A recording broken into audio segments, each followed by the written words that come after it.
Tips with Tony. Tips with Tony. All about nutrition from your favorite dietitian. Everything you need to digest in your mind. Tips with Tony. Tips with Tony. Making you healthier one bite at a time. With Tony. Woo. Hello and welcome to the Tips with Tony podcast. I'm Tony Marinucci, your registered dietitian, helping you get healthy one bite at a time. I am so excited for this next guest. I don't even know what to call you, Danielle. She's my friend. She's my assistant. She's also my dietetic intern. But she's just freaking awesome. Like, you are a rock star. Like, guys, everything that you see with Tips with Tony, like between the marketing, I mean, for you guys who are listening, maybe you've been on the podcast, maybe not, but she's probably emailed you a few times if you've been trying to be on the podcast, or if you had me as a guest on yours. I mean, she does so much behind the scenes work, and it's just so cool, like, to Danielle, to just have seen you grow from, I mean, she started by just doing like volunteer work for me. Then I was like, I need an assistant. How do you feel about this? And you're like, okay. And then, through your dietetic internship, which I guess you can kind of share, you've had and been able to lead this mindful eating study. And it's just been so great to have you on board and just to watch your transformation. And I'm so excited to have you a part of the Tips with Tony team. I'm excited for what comes after graduation for you, but thank you for being here. And thank you for helping with what you do with the team. Of course. I love the team and I love working for you. Tony's the best, guys. My name is Danielle Kauffman. I'm a dietetic intern and graduate student. I currently go to SUNY Oneonta, which is where actually Tony went to. And I graduate in May with my master's in nutrition and dietetics. And I'm super excited about that because then I'll be able to sit for the RD exam and become an RD finally. After how many years? Tell people how long. Christina was on the podcast last week, so we did go over a little bit about what it takes to be a registered dietitian, but maybe the listeners didn't hear that. When you finish, in total, how many years has it taken you to get to this place? Or to that place? So it takes a bachelor's degree. So that is 4 years. And in 2024, they're requiring all dietitians to have a master's degree. So I was like, might as well get it now, right? Yeah. So definitely a master's degree by 2024. You're required to do 1,200 supervised intern experience. And that's a bunch of different rotations that you do, including food service. You do a long-term care rotation, your clinicals, obviously, and just a bunch more. So it takes a lot of experience and a lot of time. Mm-hmm. So it's definitely not a quick and easy path. There's definitely a difference between nutritionist and dietitian.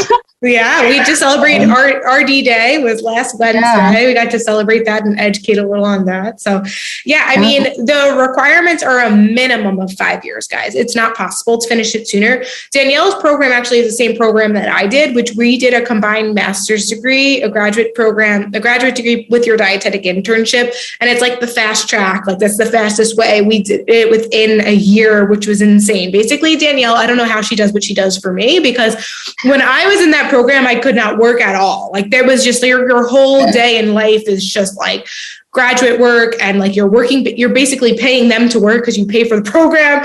You're like working for free for them, for like the hospital settings or long-term care centers. And I mean, like, your work is just so crazy. I actually really appreciated your recent post on your story about like that you made time for the gym, because that's how crazy it can be. Like, you can be a dietetic student, you could be someone who like knows all about how to like take care of yourself, but because the hours are insane, basic things like getting to the gym are almost like there's literally like no hours unless you cut into your sleep time. Right. Exactly. It's crazy. I had to make plan that into my schedule. Yeah, too. I was like, I have gone 2 months without going to the gym. I'm going today. That's amazing. That day in particular, by the way, like I was talking to my sister and I was just like, I had such a productive day today. And she's like, me too. And so did my friend. She's like, I think there was something in the air. Like if we looked at the stars, the way the stars were aligned, we're all just like, I'm going to have a productive day today. But anyways, sidebar. I always digress. So let's talk to the listeners and just share a little bit more about what made you go into wanting to become a dietitian. You know, what was it that attracted you to the field? Yeah, so basically I always was super into sports. I know it's kind of a cliche way to go about saying this, but I did varsity softball and volleyball. I was team captain for both of those. I played softball for like 12 years. I did it at my community college, and I just really started to pick up how what I was putting into my body fueled me for those times where I really needed the most.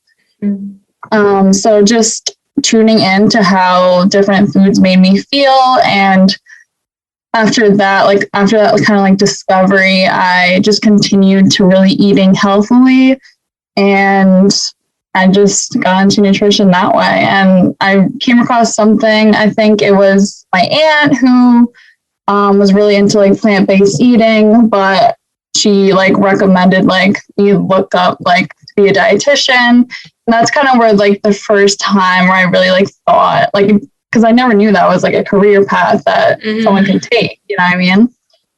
So I started researching it and I was like, wow, that's pretty cool. That would be fun, because I didn't know what I would like want to do. So yeah, here we are tonight. Yeah, no, that's crazy. It's funny. It sounds like a very similar story to me. I feel like you're skipping over a few things.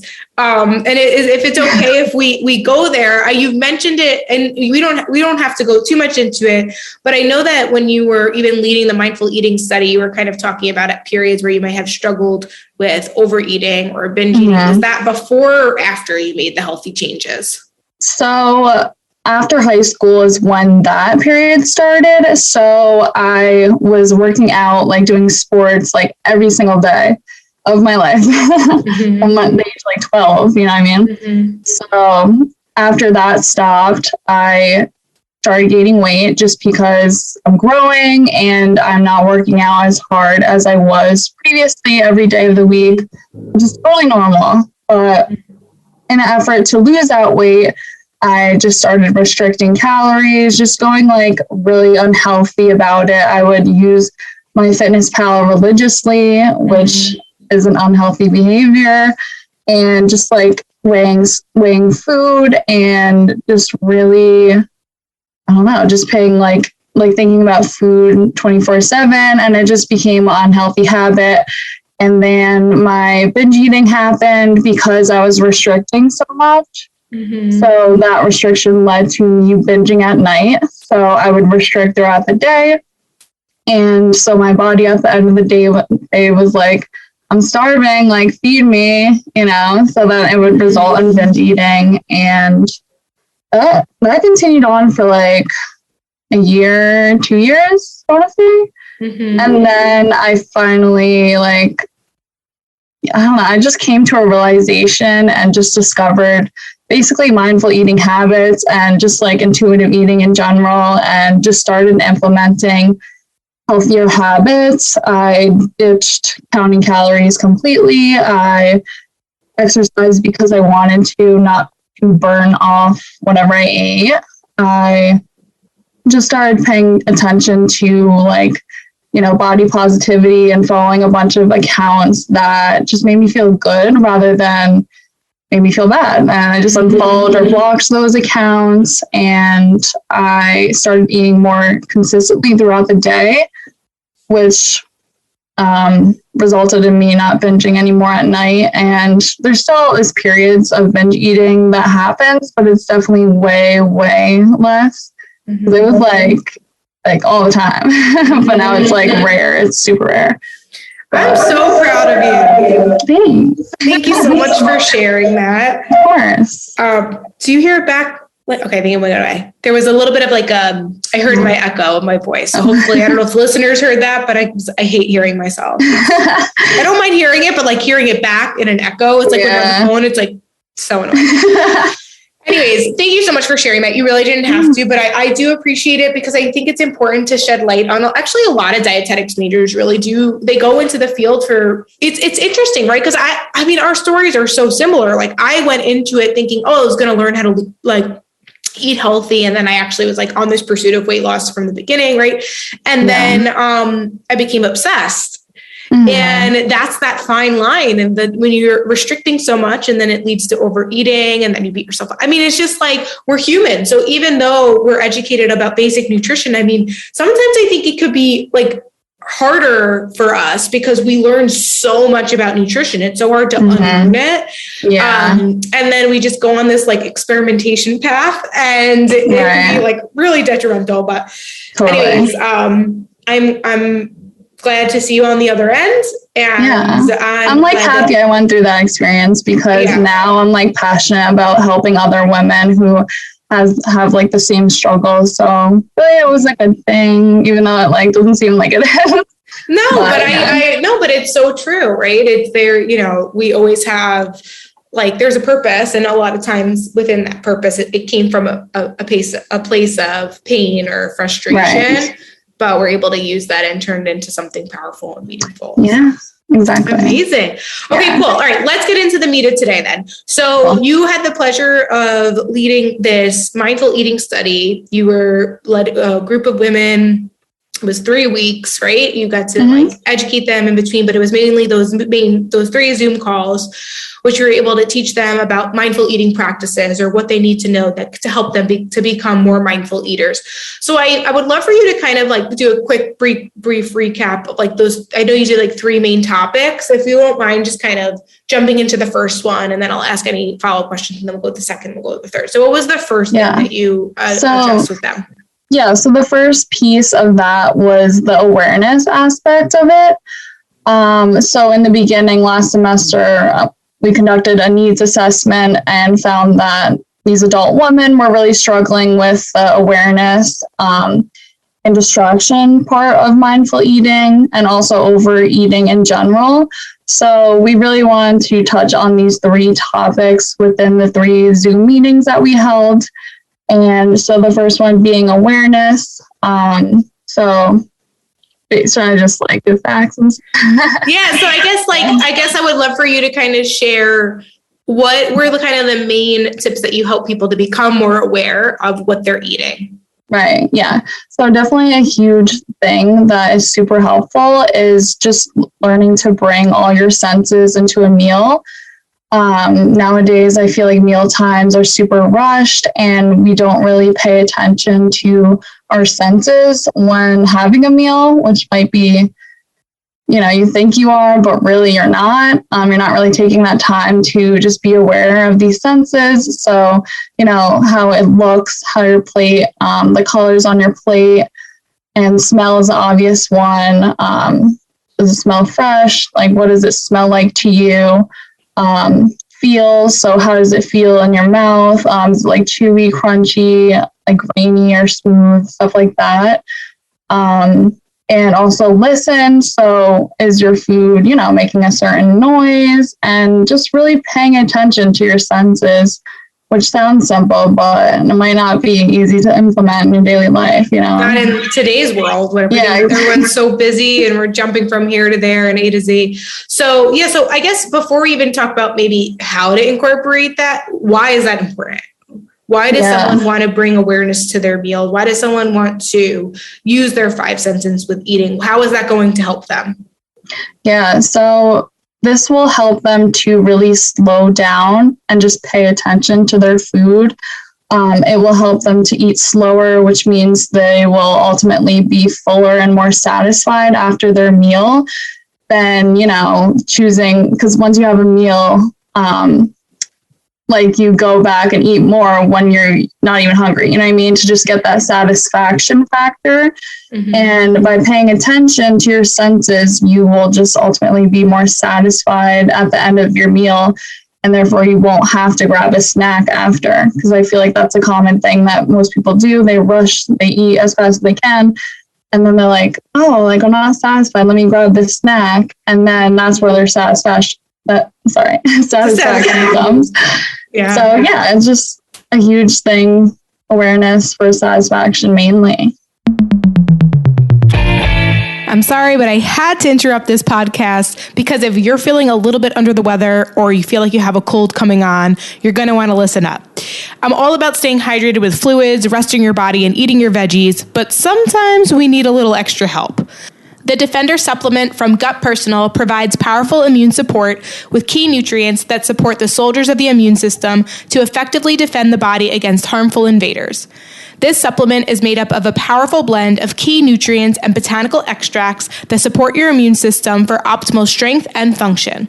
It contains the best immune supportive ingredients bottled up in one capsule.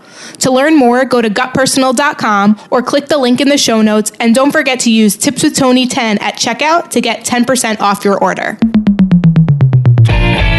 Definitely. And I think that using and implementing that during a meal is helpful, but that's actually a strategy that we teach people in the 6 months of food freedom program, which is even before you're about to eat, bring awareness to what are you in the mood for? Do you want something? What do you want it to smell like? What do you want it to look like? Do you want it to be crunchy? Do you want it to be smooth? Do you want it to be solid? Do you want it to be liquid? Do you want it to be hot? Do you want it to be cold? Do you want it to be crunchy? Do you want it to be smooth? Like those, because eating is an experience. And I think you're right. Like so many people just are kind of rushing through it, but then they're wondering why they want to eat again and like, right after they just finished eating, right? It's like, there's no sense of like, it's even happening. Yeah. And just like by eating slower too, like it takes 20 minutes for your brain to connect to your fullness cues. So really by eating more slowly and paying attention to those senses, which will help you eat more slowly, you'll just feel fuller and hit that 20-minute mark. And so your brain will tell your stomach like, hey, I'm actually full. You don't need a snack. Like I'm fine. You know what I mean? And also like, I find that when I implement that, sometimes there's times where I'm realizing, you know what, I'm actually not even enjoying this because I'm looking for a crunch and there's no crunch here. So rather than being done and realizing that, if you could slow down and realize in the middle, and then you go to the refrigerator and just add something, crunchy or flavorful, whatever it was that you're craving. Maybe you wanted something salty and you're like, this is sweet, like not what I wanted. Like there's ways that you could actually modify it in the middle rather than it being like after the fact and you feel like unsatisfied. Like I think that's super helpful too. Yeah, definitely. Yeah, that's a great tip. Yeah. But yeah, that's basically the awareness portion of it. Just mainly using those senses during your mealtime. Maybe just even like appreciating your food and just expressing gratitude and just really taking time to schedule that meal in, like just sitting there and not doing anything else, which is where the distraction portion comes into. But yeah, those are the main things. We'll go to distraction in a second. The other thing I want to also go back to the awareness component is we talked a lot about the satisfaction, the crunch, the texture, the flavor, but also using like eyes as Robbie is obviously as awareness. I think that, what we often have our clients do is take pictures of their food, right? And if we're encouraging them to eat a balanced, wholesome meal and they look down and there's no color, there's no fruit, there's no vegetable, or there's missing a protein, or they're missing a complex carb, or they're missing something. But just by looking at it, they can be like, wait a minute, I'm not ready to sit down yet because this is not going to satisfy me, right? It might be too small. It might not be too big. It might be like, actually, let me put half away. I can always see if I'm hungry after I finish this, right? Like there's also, I think that component is super helpful in the awareness piece too. Yeah, definitely. That's a huge part of it. Yeah. So the second thing that you taught about was distraction. So elaborate on why maybe eating distracted is not the most beneficial thing to someone's either health or whatever goals they're working on. Yeah. So like I said before, like meal times nowadays are super, super rushed. We find ourselves eating on the commute to work, in front of a computer screen, sitting down with a bag of chips on the couch. Like there's so many ways that we just mindlessly eat nowadays due to technology mostly. Yeah. So distracted eating just really makes us, eat faster and just feel less full because you're not having that satisfaction portion like we talked about. So awareness and distraction really go hand in hand. If you're distracted eating, you're obviously not aware. Therefore, you probably won't be satisfied if you're distracted while you eat. Mm-hmm. And you're going to turn to that snack after your meal to get that satisfaction. So yeah, it's just really mainly about satisfaction. And yeah. Yeah, which I think we're coming back to that for the second time, that word satisfaction. And I think that's the thing that gets so overlooked, especially when it comes to eating healthier or, in diet culture. It's very much of like, you don't need to enjoy your food. Just do it, right? Just put it in a Tupperware container and do it. Like, no, that's the difference between a diet and a lifestyle. Food is meant to be pleasurable. It's like the very few things in life that we get to do it every day, and we get to enjoy it every day if we decide to make the best of it. Right. So, and I think that is, you got to eat. We got to eat. If you want to survive, if you want to stay alive, you're going to have to eat. So why not learn a way to eat that supports all of our goals and also tastes good, since it's something that we're going to do on a regular basis. Right. Yeah, exactly. So, I love that. So I think I remember when you were teaching everyone, you were also making very realistic recommendations and kind of saying like, maybe, we live busy lives, right? So to expect to have every meal being, not being distracted, like that might be hard, right? But if you could, I think you were saying like at least one meal a day to start, like just to try to like put the phone away, put the screens away, really be able to use those awareness tips when you're eating, that's going to be helpful. So any tips when it comes to helping people sit down for at least one meal or snack, not being distracted? Yeah. So definitely there was someone in the group that, was saying how she would always prepare her kids food and then never got the chance to actually sit down and enjoy a meal. She said that she was, eating while she was cooking and like didn't really make the time for herself. And, I told her, like, you're important too. So always remember that. And it's super important to make time for yourself. And this can be a great way to do that if you're someone who struggles with overeating and distracted eating. So just making yourself a priority and sitting at that table and not cooking out anyone else's food and just worrying about yourself. And just really practice those mindful senses that we already talked about. Mainly just making yourself a priority and just sitting down for at least 10 minutes. Like whatever you have, just work with it. And just one meal a day would be fine. Obviously, it's not realistic to do all of your meals like that unless you want to. But yeah, I think that's a great way to start. Yeah, just at least sit down. Yeah. It's like if you're eating your meal standing, you're probably distracted.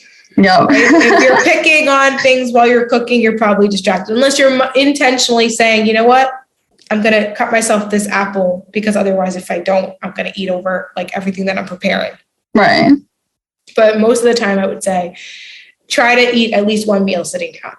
Yeah. And even like, if you're just like sitting down with a friend, and you guys are talking, just maybe even checking in with yourself when you're like halfway done with your meal and just really ask yourself like, hey, am I just eating because my friend's eating, or like, am I actually full and like I could go without this food right now? So just really like checking into your body cues, like halfway through your meal and just checking in to see if you're actually still hungry or if you're just eating, just to eat. But yeah, I think that's a good tip. Yeah, definitely. And I know in the last session, you talked about tips about like how to be mindful of overeating and kind of prevent that. And I think one of them you said was just to kind of slow down. So that's also like, notice guys, how like the awareness, the distraction, the overeating, it all ties into each other, right? They're all pretty much the same, but it's also things that we need to be reminded of, because if we're not reminded of, we'll just stay in our old habits and our own ways and really won't see any changes. So speak a little bit more about what you educated on in regards to helping people who struggle with overeating. Yeah, so a huge thing that has even personally helped me was eating consistently. So many people are super busy, and I totally empathize with that and understand that. but you need to make yourself priority. And a good rule of thumb would be to eat every 3 to 4 hours, I would say, just something, and that can really just help keep your blood sugar consistent, your energy levels up. It will probably even help you with your work that you have throughout the day. And that just ultimately prevents overeating because your body's getting that consistent food. So we know that if we skip meals, that you will probably overeat at your next meal. So if you skip breakfast, you're probably going to eat a lot more than you originally would have for lunch. So I think that's a really important tip for overeating.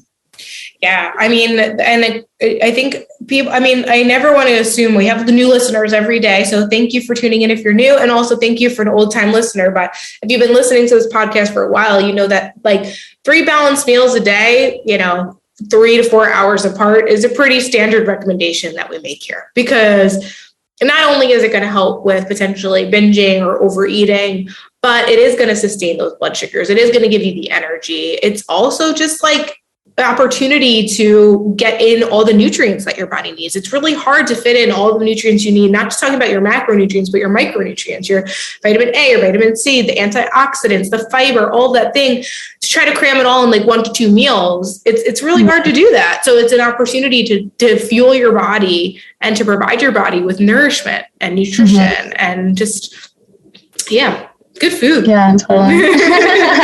Definitely. And also a good tip would be to using smaller plates, a simple switch like that could really make a big difference. If you're used to eating on this huge plate, you're probably going to be more likely to fill it up, but you'll be more tempted to finish it too, Yeah. Or the other thing too, I actually wanted to comment on this when you were teaching it in the group. I feel like a lot of people because it looks like they're not eating a lot, they end up going back for seconds or thirds. So the problem where people get stuck in is if they're using a really big plate and then they're or even if they're using a regular size plate, but they're not filling the plate, they almost feel like they're getting gypped.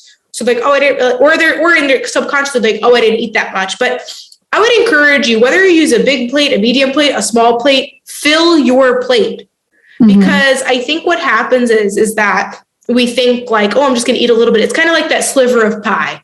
It's I'm just going to have a bite. I'm just going to have a sliver. It's just cut the piece of pie. Have a full piece of pie. Put it on the plate and enjoy it, right? You know what I mean? So that is something that I want to make clear, that just because you're using a smaller plate, that doesn't mean now you're filling your plate with half of the food. Oh yeah. You're still filling your plate. And then the other thing that we taught within the mindful eating study that I think would just be a good recap to go over today is using the hunger scale.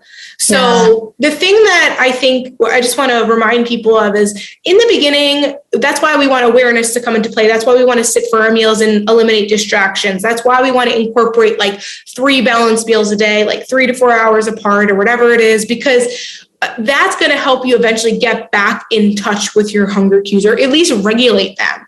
But then from there, once you do, fill your plates with food, whether it's a small, medium, or large plate, when you're honoring your hunger and you're using the hunger scale, it then becomes a lot easier to navigate and to know if your body's getting what it needs or if you're overeating or not. Yeah. So I think that's can you just explain the hunger scale for people who are listening? Yeah, so the hunger and fullness scale is a tool that it's a scale from 1 to 10, and 1 being you're extremely, extremely hungry, and 10 being you're really, really, really full. So the theory is that you rate on a scale of 1 to 10 your hunger before the meal, and then you rate your fullness after that meal. So then once you do that for a while, you can start seeing patterns. So if you're always starving by lunch, then maybe that indicates that you need to eat more at breakfast, or maybe you need a snack in between breakfast and lunch. So it's a great tool, and I highly recommend it to just see your eating patterns. And this specifically really helped me when I was struggling with binge eating, to just see kind of where I need to add more food into my day. And it's just a great tool to use. Highly recommend it. Yeah, definitely. And if you guys follow me on Instagram at tips_with_Tony, Tony with an I have a really great infographic. Might have to scroll down a way bit, but I could always send it to you directly, or you can just message me or Danielle and we can definitely get that over to you. And you could just honestly just like use pen and paper. You don't even have to track at all, like on a pen and paper. You could just check in with yourself before you eat. Where am I at? When you're done eating, where am I at? And like I said, in the beginning, it might feel unclear. It might feel, not sure about if you're hungry or not. Often because when we're distracted or we're super stressed, we might not feel hungry. And then the day goes on and then we like finally sit down and we're like, oh my God, I'm starving. So it might be difficult to really understand in the beginning. So just be patient with it. But the more that you do use it, the more it will become more clear and it'll become a lot easier for you. Yeah. And to get more details too, like maybe it would be a good idea to also write the time in which you had that meal and maybe the foods you ate, just so you can really just get more data and then make changes out of that, because we kind of want to gather like more data. Yeah. So yeah, I think that would be helpful too. Absolutely. Absolutely. This has been so good. Danielle, is there anything else that you want to add or talk about? I think we hit all the points. Yeah, I think we did too. Yeah. Before we let people know where they can find you, I've been like debating this, guys. So message me if you'd be interested. So Danielle just wrapped up the mindful eating study. I think that it was super, super great. But it was kind of closed off. It was how many people enrolled? Like 15? Yeah. It was like 15. About 15, yeah. We kept it kind of small. But I've been thinking about potentially having maybe like a mindful eating, like group coaching program or something that we could provide, and Danielle would lead it. And I would kind of be, observing everything and definitely check in and educate and stuff like that. But I'm only want to do it if the interest is there. So I'm not going to just do it just to do it, because I want to make sure people want it, So if that sounds like something that you would be interested in, I want you to message me on Instagram at tips_with_Tony with an I, and just be like, yes, totally would be interested in a mindful eating group coaching program. Like totally let me know what the details are, whatever. And the more interest I get, then the more I know that that's something that we could provide for you. So let me know if you're interested in that. I know, Danielle, I like kind of put a feeler. I already told Danielle I feel like I'd want her to do something like this. So let's see if the need is there. Really fun. Guys, it was really fun.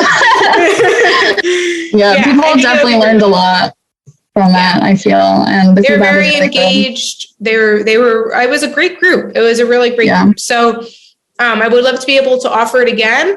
But obviously this was a free study that, we got to kind of almost like test the waters, and we do see how effective it is and how much it really does help people and get them those transformations and just being a more mindful eater, being more intentional, honoring their hunger and fullness cues. So I definitely think it's something that we can repeat, but even add to it and really make it like a group coaching program, like something that is really going to now even be longer than just 3 weeks, So it's something that we're thinking about. And I think if you enjoyed this episode, then you would love learning from Danielle as well. So message me on Instagram, like I said, or email me tipswithtony@gmail.com if that's something that you'd be interested in. And I'll probably respond to you guys with like, what part is interesting or like, what do you need? So it's not created yet, but I would create it if the need is there. So let me know if that's something that you would want. Danielle, let people know where they can follow you. By the way, guys, if you're not following her on Instagram, you need to. She puts out incredibly valuable content. It's so in line with what we do here at Tips with Tony. So strongly encourage giving her a follow. Danielle, where can people find you? Thank you. Yeah, so you can find me at binge_free_nutritionist. So that's BINGFREE_nutritionist. And just send me a message if you guys struggle with binge eating. I would love to talk to you and just give you guys a few tips too. So that would be really great. So yeah. Absolutely. Amazing. All right, guys, make sure you give her a follow. If you like this episode, take a screenshot of it, tag us on our stories, on your story, tag us, Tips with Tony and the Binge Free Nutritionist. And if you think a friend would like this, I would encourage you to send it to a friend. If you're not subscribed to the Tips with Tony podcast and you want to be notified when new episodes come out every Tuesday and Thursday, make sure you hit that subscribe button, because when you're subscribed, you don't miss a beat. All right, that's it from us today. Thank you so much for listening. As always, I'm Tony Marinucci, your registered dietitian, helping you get healthy one bite at a time.